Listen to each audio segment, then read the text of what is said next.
পুলিশের কাজের গতি ও মনোবল ফিরিয়ে আনতে সিলেট এসএমপি হেডকোয়ার্টার্স কনফারেন্স রুমে পুলিশের সকল দপ্তরের কর্মকর্তাদের সাথে মতবিনিময় সভা করেন আইজিপি বাহরুল আলম। এ সময় আইজিপি বলেন, গেল 15 বছর পুলিশকে আওয়ামী লীগ রাজনৈতিক হাতিয়ার হিসেবে ব্যবহার করেছে, যা বিশ্বের আর কোথাও এমন ঘটনা ঘটেনি।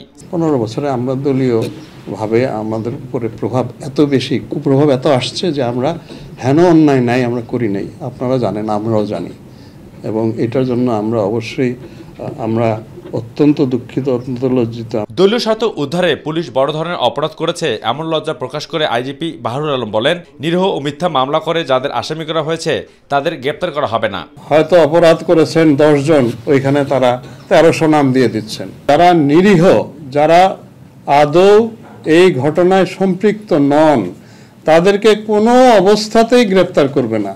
অপরদিকে ঢাকা মেট্রোপলিটন পুলিশের ডিএমপি কমিশনার শেখ মোহাম্মদ সাজাদ আলী বলেছেন, দ্রুত অটোরিকশা নিয়ন্ত্রণ না করলে শহরের ট্রাফিক অবস্থার আরও অবনতি হবে। রাজধানীর কাকরাইলে ডিপ্লোমা ইঞ্জিনিয়ার্স ইনস্টিটিউশনে পুলিশ, ছাত্র জনতা ও রমনা মডেল থানা এলাকার নাগরিকদের সমন্বয়ে মতবিনিময় সভায় এসব কথা বলেন তিনি।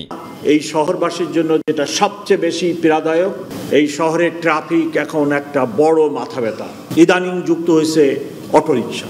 পায়ে চালিত এই রিক্সাগুলোর সাইজ একটু ছোট ছিল, অটোরিকশার সাইজটা আবার তার চেয়েও বড়। পাশাপাশি ফুটপাতে হকারদের প্রসঙ্গ তুলে ধরে বাস্তবতা স্বীকার করে ডিএমপি কমিশনার বলেন, এত বড় ঘনবসতির এই নগরীতে জনগণের জন্য 25 ভাগ রাস্তার প্রয়োজন হলেও আছে মাত্র 7%।